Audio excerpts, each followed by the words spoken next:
Hello students, how are you? I hope you all are fine.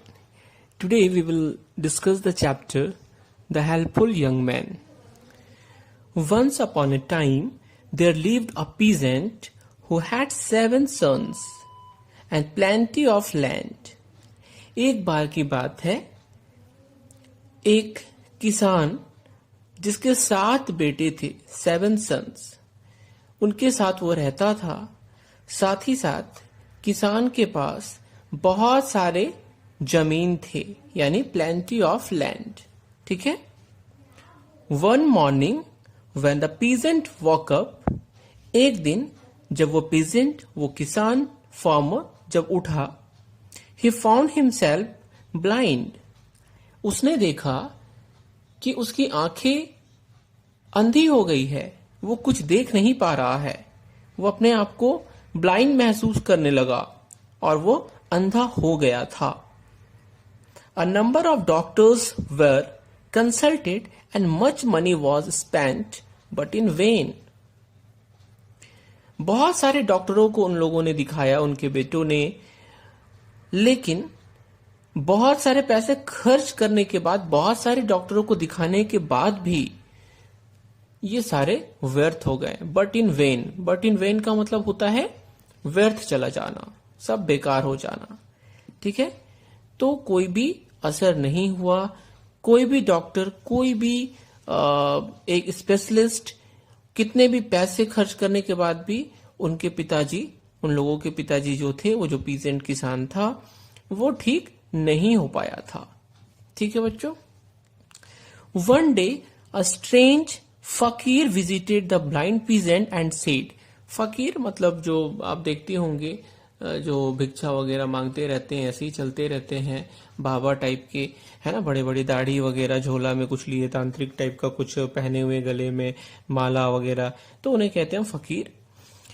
तो one day a strange फकीर visited the blind peasant and said that he could see again if the ash of the eyes of a particular fish could be arranged and rubbed in his eyes. और वह फकीर क्या कहता है? कहता है कि ये ठीक हो सकते हैं, इनकी आंखें फिर से देखने लगेंगी, लेकिन उसके लिए एक खास तरीके का, एक स्पेशल जो फिश होता है, मछली, एक स्पेशल तरीके की मछली है, उस मछली के आंख के, है ना, उस मछली का जो आंख है, उसका जो क्या कहते हैं, राख, ऐश, है ना, जब आप लोग जब देखते होंगे कोयला, लकड़ी वगैरह जब जल जाता है तो जो नीचे बच जाता है उसे कहते हैं ऐश, राख। तो उस स्पेशल टाइप की मछली की आंख को जला करके उसका जो राख होगा, वो उस राख को ये अपने अगर आंख में, इन बच्चों के पिताजी, ये फार्मर जो पीजेंट है, वो उस राख को अपने आंख में रगड़ेगा तो उसकी आंखें ठीक हो जाएगी और वो फिर देखने लगेगा। ठीक है, ऐसा उस फकीर ने उन्हें बताया। So it was decided that one of his sons would go to fetch the fish. तो यह डिसाइड किया गया कि उनके 7 बेटों में से कोई एक बेटा जो है वो जाएगा और उस मछली को ढूंढ के लाएगा। 6 of his elder sons got scared. उसके 6 जो बड़े भाई थे, है ना, जो 6 बड़े भाई थे, वो 6 डर गए, बहुत ज्यादा स्केयर्ड हो गए कि अरे भाई अब हम कहाँ जाएंगे, कैसे उस मछली को खोज के लाएंगे। तो ये सारे मना करने लगे। लेकिन एक जो छोटा बेटा था सबसे, therefore they were reluctant to go for the purpose. तो ये लोग फिर अड़ गए कि हम लोग नहीं जाएंगे और उस पर्पस को पूरा हम लोग नहीं कर पाएंगे। They advised their father to send the youngest son for it. और ये लोग तरह तरह की बातें बनाने लगे और अपने पिताजी को एडवाइस क्या देते हैं कि जो सबसे यंगेस्ट सन है, यानी जो सबसे छोटा बेटा है, उसे भेजिए आपको लाने के लिए। The old man sent for him and asked him to fetch the required fish. तो उनके पिताजी भी वैसा ही करते हैं, अपने छोटे बेटे को सबसे वो भेजते हैं और वही काम करने के लिए कहते हैं जो उन्हें फकीर ने बताया था। क्या बताया था फकीर ने? एक खास तरीके की मछली जो दूर सुदूर कहीं एक समुद्र में मिलेंगी, उस मछली को लेकर के आना, उसकी आंख को जलाना और उससे जो राख होगा वो आप अपने आंखों में लगा लेना, तो आपकी आंखें ठीक हो जाएगी। तो ये जो सबसे उनका छोटा बेटा था वो अब चला गया था क्या करने के लिए, लाने के लिए उस खास तरीके की मछली को। ठीक है। The young man set out for the remote ocean. तो वो यंग मैन जो था वो रिमोट ओशियन का मतलब बहुत दूर है ना, शहरों से भी काफी ज्यादा दूर, फार अवे, बहुत दूर।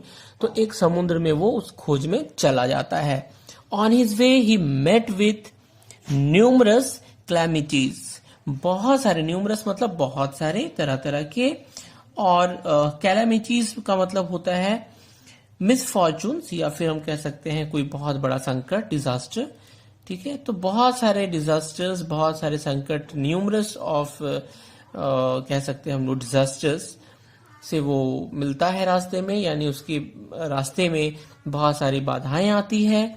बट हिज डिटर्मिनेशन, लेकिन उसका जो डिटर्मिनेशन था, दृढ़ संकल्प था, एंड पावर बोर फ्रूट, और लेकिन उसका जो डिटर्मिनेशन था, कार्य करने की दृढ़ता थी, जो संकल्प था, उसके द्वारा उसने उस काम को अंजाम दिया, पूरा किया, और बोर फ्रूट मतलब उसके अच्छे फल भी मिले।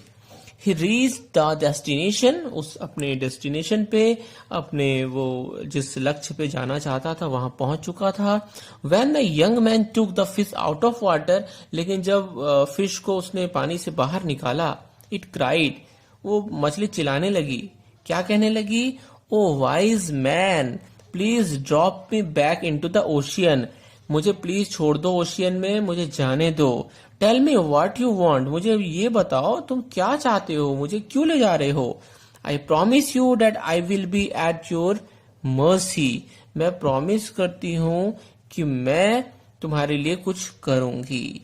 If I do not fulfil the promise, ठीक है ना, अगर मैं जो प्रॉमिस करती हूँ वो मैं पूरा नहीं करूंगी तो मैं तुम्हारे मर्जी पे रहूंगी। मर्सी का मतलब होता है माफी, यानी तुम चाहोगे तो मुझे छोड़ना, नहीं तो फिर तुम्हें जो इच्छा होगी वो कर लेना, मुझे ले जाना, मार देना, जो करना, लेकिन एक बार मुझे बताओ कि तुम क्या चाहते हो।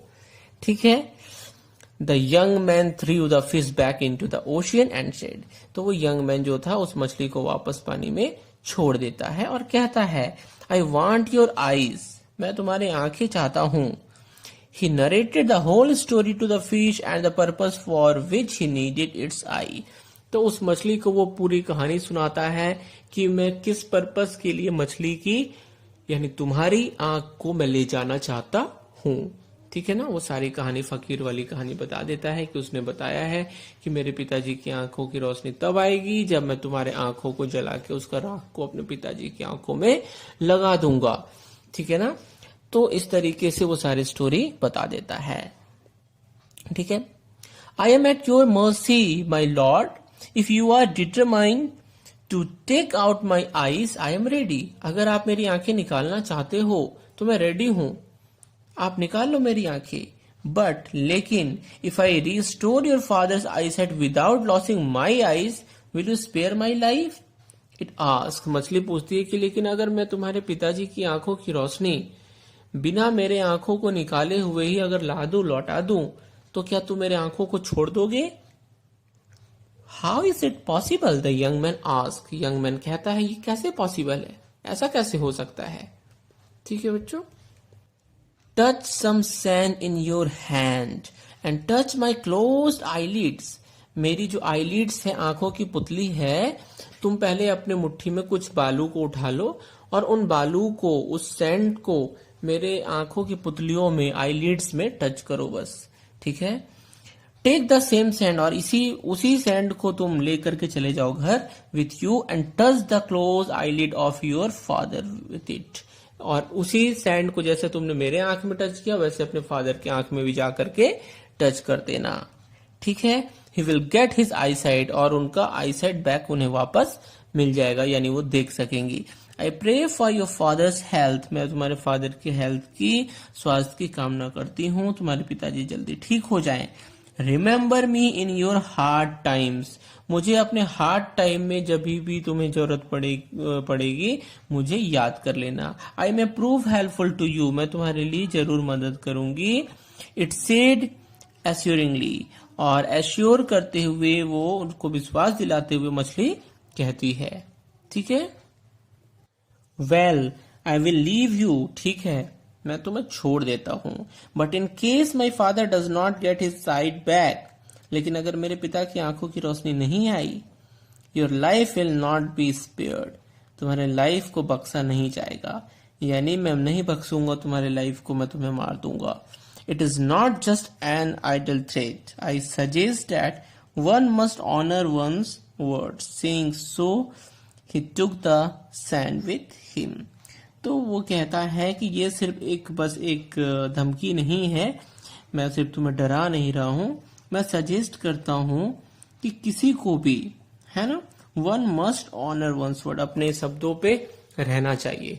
यानी अगर आप किसी से कोई भी वचन देते हो, किसी को कुछ कमिटमेंट करते हो, कुछ बोलते हो, तो उसका कुछ वैल्यू होना चाहिए, नहीं कि कुछ भी बोल दिया, कुछ हो ही नहीं रहा है, आप कुछ भी बोलते जा रहे हो। ठीक है ना, तो ये होना चाहिए। As soon as the father's eyelids were touched as advised, his eyesight was restored. और जैसे ही वो अपने पिता के eyelids पे सैंड को टच करता है, वैसे ही उसके पिताजी की आंखों की रोशनी आ जाती है। Other 6 brothers got the amazing news and rushed to their father. और बाकी के 6 भाइयों को ये न्यूज मिलता है और वो दौड़ते हुए वो 6 आ जाते हैं। ठीक है, They grew jealous of their youngest brother. अब वो 6 जो भाई थे, उनके बड़े भाई, वो 6 अपने छोटे भाई से, यंगेस्ट ब्रदर से जलन करने लगे, जेलस करने लगे। They feared that he would be the heir to the father's property. उन लोगों को यह चिंता सताने लगी थी कि अब हम लोगों के पिताजी की आंखों की रोशनी, हमारे जो यंगेस्ट जो हमारे ब्रदर है, उसने वो मछली की कुछ आंख वगैरह जो भी ला करके, जो भी सैंड उसे दिया गया तो उससे ठीक कर दिया है, तो पिताजी खुश होकर इसे सारे संपत्ति का मालिक बना देंगे, यानी हम लोगों का जो भी अधिकार है वह भी इसी को सिर्फ अकेले मिलेगा। तो ये लोगों को डर होने लगा। The eldest brother came forward and said, तो सबसे बड़ा भाई जो था वो सामने आता है और कहता है, thanks O lord, you have restored our father's sight, आपने हमारे पिताजी की आंखों की रोशनी फिर से रिस्टोर कर दी है, तो thank God. But dear father, may ask our youngest brother, where are the eyes of the fish you needed, क्या मैं अपने भाई से पूछ सकता हूँ कि जो आंखों की जरूरत थी आपको, खास तरीके की मछली की, खास तरीके की आंखों की, वो आंख कहाँ है ना, वो आंखें किधर है? ठीक है, he has touched your eyelid just with sand, वो तो बस बालू से आपकी आईलिड्स को टच किया।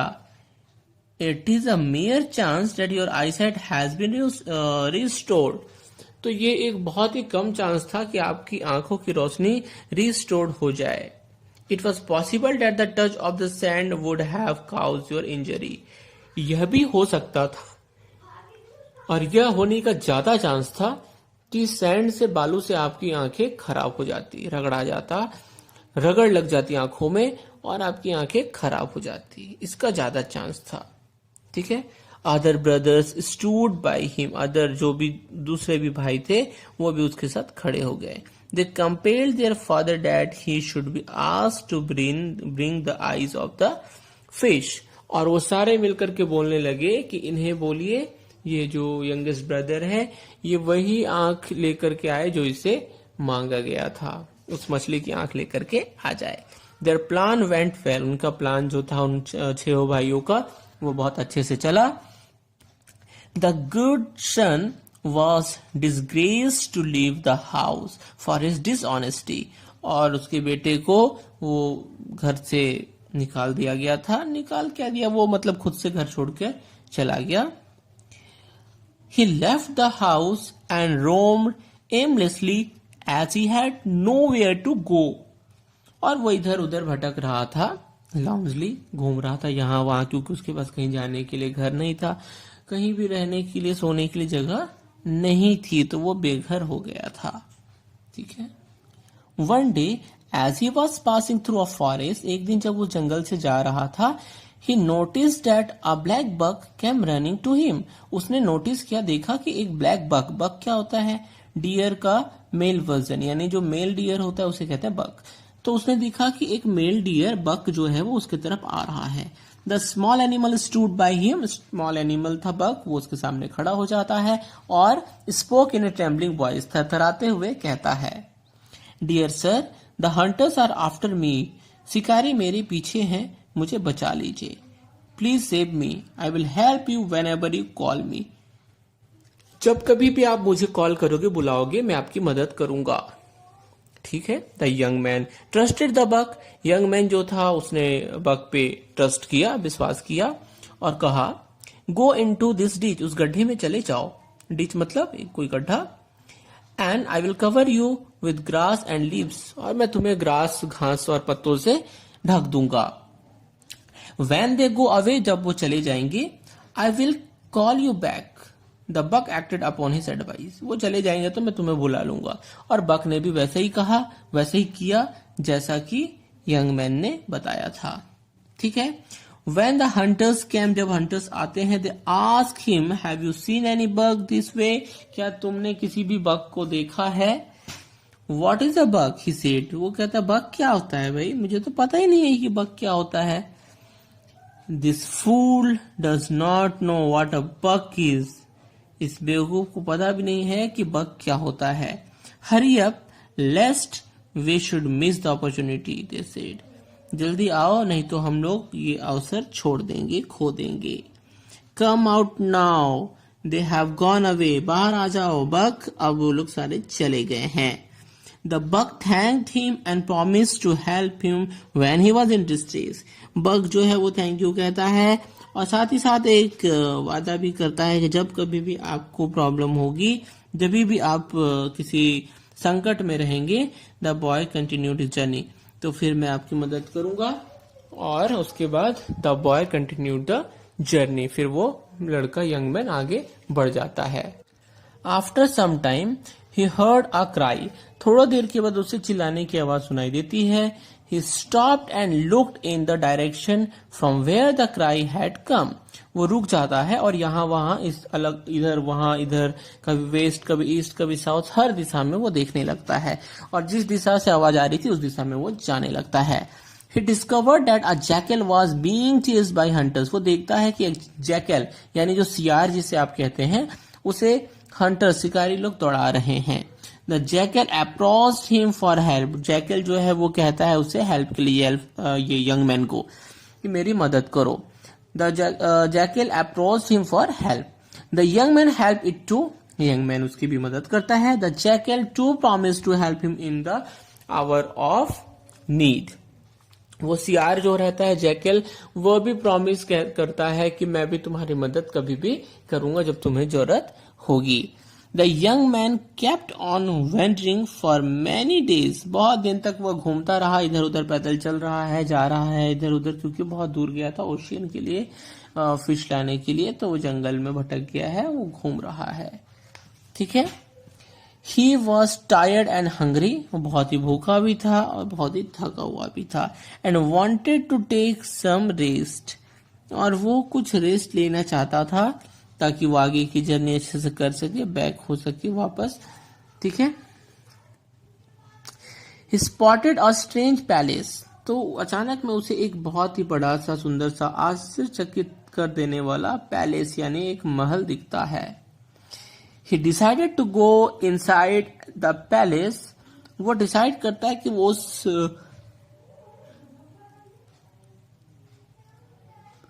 उस पैलेस में जाएगा एंड मीट इट्स ऑनर, और उसके मालिक से मिलेगा। The palace belong to a princess, लेकिन पैलेस जो है वो एक प्रिंसेस है, राजकुमारी से बिलोंग करता था। हु वॉज वेरी ब्यूटीफुल, जो बहुत ही ज्यादा सुंदर थी। She was famous for a magic mirror, राजकुमारी जो थी वो एक जादुई आईना के लिए फेमस थी, उसके पास एक जादुई आईना था। She could see everything in it, वो उसमें सब कुछ देख सकती थी. She had proclaim that she would marry the man who could evade his reflection in the magic mirror. तो वो क्या कह के रखती है कि वो उसी से शादी करे, क्योंकि वो बहुत ही सुंदर थी राजकुमारी. तो उसने कहा था कि जो भी अपने आप को इस आईने में आने से बचा सकता है, यानी हर व्यक्ति को वो उस आईने में देख लेती थी. जिसकी भी फोटो इस आईने में नहीं आएगी, जो अपने आप को बचा सकता है, जिसको मैं नहीं देख पाऊंगी, वही इंसान को, है ना, मैं उससे, उस इंसान से शादी करूंगी. ठीक है. But he would be beheaded if traced in the mirror. लेकिन अगर मैंने मिरर में उस इंसान को देख लिया तो उस इंसान की क्या की जाएगी? हत्या कर दी जाएगी. उस इंसान के सर को beheaded यानी उसके सर को काट दिया जाएगा. ठीक है. The young man saw human skulls of many young men who had failed in this adventurous task, but he was not afraid. He went to the princess fearlessly and accepted the challenge. देखिए, जो राजकुमारी थी उसकी एक शर्त थी. ठीक है ना. वो शर्त ये थी कि जो कोई भी उस मिरर से अपने आप को छुपा लेगा, बचा लेगा, उससे वो शादी कर लेगी. लेकिन अगर कोई उसमें दिख जाएगा, वो किसी को देख लेगी, तो उसका सर कटवा देगी. ठीक है ना. और बहुत सारे लोगों के कटे हुए सर, उनकी खोपड़ी, हड्डियां को वो राजमहल में देख रहा था. तो उसे डर नहीं लगा. वो फियरलेसली गया और चैलेंज को एक्सेप्ट कर लिया. ठीक है, मैं इस चैलेंज को एक्सेप्ट करता हूं. Now that you have come, the princess smiled. Do you know the condition? तो जैसे ही वो जाता है, प्रिंसेस स्माइल करती है और कहती है, क्या तुम्हें ये कंडीशन पता है जो मैं रखी हूं? Of course was his reply. उसके रिप्लाई पे वो कहता है, यस, हाँ, ऑफ कोर्स मुझे पता है. All right, hide your self tonight. ठीक है, आज रात को अपने आप को छुपाना, बचाना. Her voice was sharp as a double edged dagger. Double edged dagger का मतलब एक ऐसा बड़ा सा बिग साइज का नाइफ होता है, डैगर जिसको नाइफ से भी खतरनाक, जिसके दोनों साइड शार्प होते हैं. नॉर्मली नाइफ के एक साइड हम लोग शार्प रखते हैं जिससे चॉप्ड करते हैं सब्जी वगैरह को, लेकिन डैगर्स में दोनों तरीके से दोनों साइड जो है वो शार्प होते हैं. तो डबल एज डैगर, वो शार्प जैसा ही आवाज उसका था. उस राजकुमारी का आवाज ऐसा लग रहा था जैसे कि वो अपने आवाज से ही डराने की कोशिश कर रही है. At night the young man went to the sea shore and called for the fish for help. और वो रात में जाता है मछली के पास और जाकर के मछली से कहता है कि ऐसी ऐसी बात है, मुझे तुम यहाँ पे नीचे में अपने साथ छुपा लो, ताकि रानी जो है, महारानी, प्रिंसेस, वो मुझे नहीं देख पाए. ठीक है भाई, राजकुमारी से बचाने का उपाय मैं करता हूँ तुम्हारे लिए. हेल्प, तुमने मेरी हेल्प की थी उस दिन, आज मेरी बारी है, आज मैं तुम्हारी मदद करूंगी. ठीक है. Sure sure said the fish, I will hide you in my stomach and go deep into the ocean. हाँ हाँ, क्यों नहीं, मैं तुम्हें छुपा लूंगी और एकदम नीचे ओशियन में डीप चले जाऊंगी, अपने पेट में छुपा के तुम्हें वो नहीं देख पाएगी, नहीं खोज पाएगी. The princess took up the mirror. Princess यहाँ मिरर लेती है, अपना जादुई magic mirror. She rotated it in every direction. और उस मिरर को, जादुई मिरर को सारे दिशा में घुमाती है. At last she succeeded in tracing him. और लास्टली वो उसे ट्रेस कर लेती है. In the morning when the young man came, she told his hiding place. और उसे उसका हाइडिंग प्लेस वो बता देती है कि तुम यहाँ पे छुपे थे. ठीक है, तो उसे ट्रेस कर लेती है. Should you be beheaded now. तो अब क्या तुम्हें बिहेडेड यानी सर जो है वो धड़ से काट देना करना चाहिए. ठीक है. The princess pause for a moment and said, well, you appear to be an interesting person I give you another chance. हाँ, मुझे तुम थोड़ा इंटरेस्टिंग पर्सन दिखाई देते हो, इसलिए मैं तुम्हें एक चांस और देती हूं, ठीक है। This time the young man went to the woods and called for the buck. अब इस समय वो जंगल में जाता है और उस बक की जिसकी मदद की थी उसे बुलाता है। Hello master, what can I do for you? मैं आपके लिए क्या कर सकता हूं? Asks the buck. बक पूछता है। On hearing the whole story, सारी स्टोरी बक को सुनाता है वो यंग मैन। इट सेड, कहता है buck, master sit on my horns, मेरे सींग पे बैठ जाओ। I will take you to the remote hills, मैं आपको रिमोट हिल्स यानी दूर सुदूर के पहाड़ों पे मैं ले जाऊंगा। Next morning the princess told him that he was hiding in the hills. Next morning वो फिर से ट्रेस हो जाता है और प्रिंसेस कह देती है कि तुम हिल में छुपे हो, पहाड़ों में छुपे हो। One chance more but it will be the last, she warn. एक चांस और तुम्हें देती हूं, लेकिन ये लास्ट होगा, इसके बाद में तुम अगर ट्रेस हो गए तो तुम्हारा सर मैं धड़ से अलग कर दूंगी।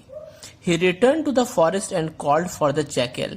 वो वापस रिटर्न जाता है और जैकल को, सियार को बुलाता है और नरेटेड हिज सैड स्टोरी, और अपनी दुख भरी कहानी सुनाता है, ठीक है। Oh master don't worry, I will do my best, assured the jackal. Oh master, आप चिंता ना करें, मैं अपना सबसे बेस्ट करूंगा आपके लिए, पक्का। The jackal called for his fellow jackals. Jackal सियार जो है बाकी अपने दोस्तों को बुलाता है and within no time there were hundreds of jackals all around him. 100 से भी ज्यादा सियार वहां पे जमा हो जाते हैं। The jackals held a conference. उसके बाद उनकी एक कॉन्फ्रेंस मीटिंग होती है, सारे सियार वहां पे बैठते हैं, मीटिंग करते हैं। They propose that the young man should hide himself under the princess bed. और सारे सियार मिलकर के बात करते हैं उस कॉन्फ्रेंस मीटिंग में कि यंग मैन को रानी के, ये राजकुमारी के बेड के नीचे छुपना चाहिए। How could he reach there without the knowledge of the princess. लेकिन उसके बेड के नीचे बिना प्रिंसेस के नॉलेज के वो कैसे पहुंचेगा? जब वो जाएगा छुपने तब तो उसी टाइम देख लेगी उसे, वो कैसे छुपे वहां। कह रहा it was plan that a tunnel should be dug. और एक प्लान किया गया कि एक सुरंग नीचे ही नीचे खोदी जाएगी। It's other and should be right under the bed of the princess. और उसका दूसरा एंड जो है वो प्रिंसेस के बेड के नीचे रहेगा, ठीक है। The plan was executed immediately and the young man was right under her bed. सारे लोग, वो सारे सियार मिलकर के वो प्लान को वहीं एग्जीक्यूट कर देते हैं, लग जाते हैं काम में, और एक टनल, एक सुरंग खोदा जाता है जो कि जहां कहा जाता था, रानी के बेड के नीचे। और ये लोग ऐसा करते हैं और यंग मैन उससे घुस के अंदर चला जाता है और फिर वो रानी, ये महारानी के, सॉरी बार बार महारानी, वो फिर वो प्रिंसेस के यानी जो राजकुमारी थी उसके बेड के नीचे चला जाता है। The princess woke up. Princess जो है वो उठती है। Took the magic mirror. अपना मैजिक मिरर उठाती है और वो चारों दिशा में घुमाती है। But to her astonishment she could not trace the young man. लेकिन उस यंग मैन को आज वो ट्रेस नहीं कर पाई। एस्टोनिश यानी आश्चर्यचकित होकर देखती है, आश्चर्यचकित हो जाती है, भौचक्का रह जाती है। She repeated the process a number of times but in vain. वो बहुत बार सारे दिशा में मिरर को घुमाती है लेकिन उसे खोज नहीं पाती है, सब व्यर्थ हो जाता है। At last he got sick of this job. और वो फिर लास्टली इस जॉब से परेशान हो जाती है, मतलब ये फिर वो मिरर घुमाना वना बंद कर देती है, थक जाती है, कहती है अब वो नहीं मिल रहा मुझे, और वो थक जाती है। She smashed the mirror against the lamp post. और वो उसे पटक करके अपने उस जादुई मिरर को फोड़ देती है। Come out young man, I have lost the game, she cried. वो चिल्लाती है कि भाई मैं ये जो खेल खेल रही थी उसमें मैं हार गई, मैं तुम्हें ट्रेस नहीं कर पाई, बाहर आ जाओ। The next moment the young man came out from under her bed. और उसके बेड के नीचे से वो यंग मैन फिर निकलता है। The princess was surprise at his intelligence. और प्रिंसेस जो है वो सरप्राइज हो जाती है उसके बुद्धिमता के ऊपर कि कितना बुद्धिमान है ये, कितना इंटेलिजेंट है ये। She accepted her defeat and agreed to marry him. और वो अपने पराजय को, अपने डिफीट को एक्सेप्ट कर लेती है और तैयार हो जाती है उस यंग मैन से शादी करने के लिए। Thereafter the young man lived with his wife happily, और उसके बाद वो अपने वो प्रिंसेस के साथ शादी करने के बाद उसके साथ बहुत ही खुशी खुशी रहने लगता है। ठीक है बच्चों, तो ये स्टोरी आपको समझ में आ गई होगी।